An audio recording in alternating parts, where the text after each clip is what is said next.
గన్నవరం మాజీ ఎమ్మెల్యే వల్లభనేని వంశీ 3 నెలలుగా పోలీసుల కస్టడీలో ఉన్న విషయం తెలిసిందే.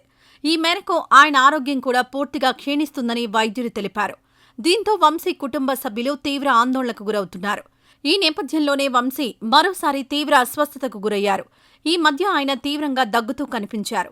శ్వాస తీసుకోవడానికి కూడా ఇబ్బంది పడుతున్నట్లు తెలుస్తోంది.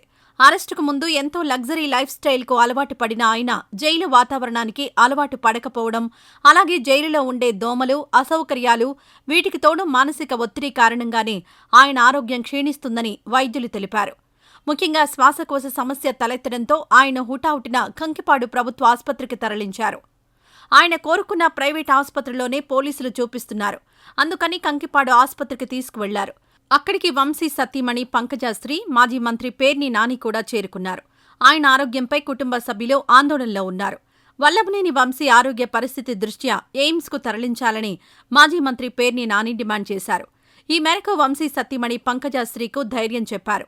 ఇక వంశీకి వైద్యం నేపథ్యంలో ఆసుపత్రి వద్ద పోలీస్ బందోబస్తు ఏర్పాటు చేశారు.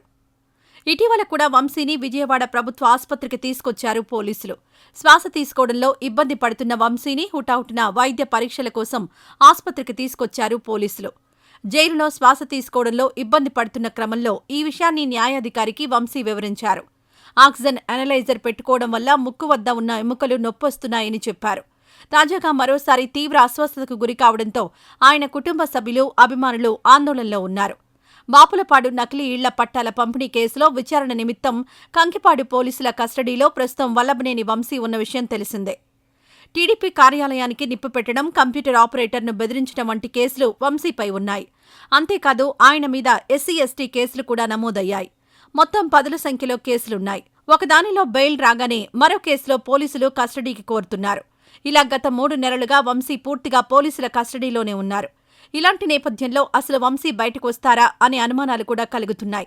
దీనికి తోడు ఆయన ఆరోగ్యం కూడా రోజురోజుకు క్షీణిస్తూ ఉండడం కూడా ఆయన కుటుంబ సభ్యులకు తీవ్ర ఆందోళనను కలిగిస్తోంది.